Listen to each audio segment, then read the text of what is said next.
Hello world, my name is Justin Sims and I'm joined by Michael Stone. Welcome to another video from Nutraceuticals CBD.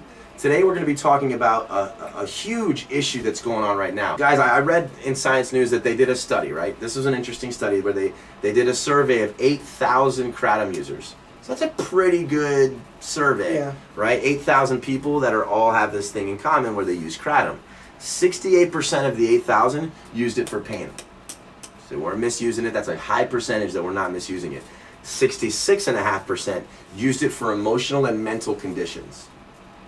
And then a very, very, very small fraction used it to help drug dependency. So again, you got 68% using it for physical stuff. Another 66.5% of that number, of that total number of 8,000 are using it for mental and emotional stuff. And then a very small fraction are actually using it for kind of what we've talked about in our past videos of helping get off the drug dependency.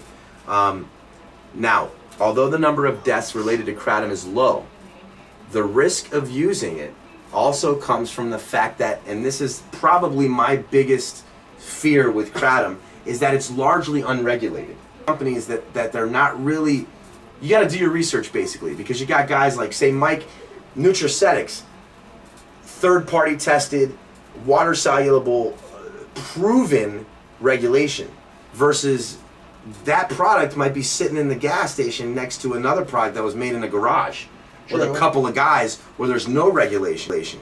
And because of that, you could put stuff in it. Well, that's what's happening. Some like, people and there's put problems. like added stuff into it.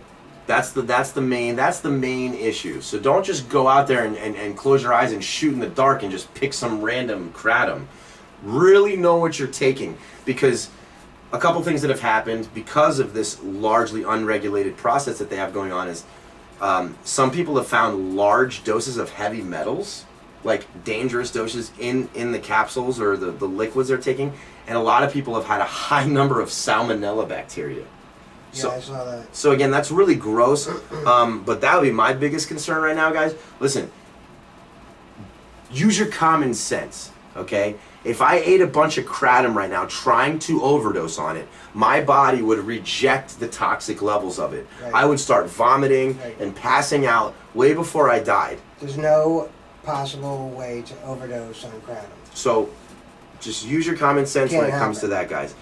So the reason why you're seeing some of these numbers go up, like I said, is because the interest and the exposure in Kratom is at an all-time high.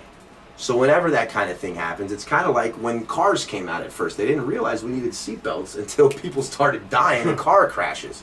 We need to fix this problem. It's because the exposure and the popularity of having a car went up. But I mean, guys, don't forget, 2 million people die every year from alcohol and tobacco. So just throwing that out there. So like I know there's certain CBDs companies that will actually they release, and this is super helpful, like dosage charts, like how much to use and how much not to use. But remember this too, let me play the devil's advocate of it. Just because it's natural doesn't mean it's good. Period. So this is a highly potent substance. So remember that. Anything in excess is no good. Guys think cocaine comes from the cocoa plant.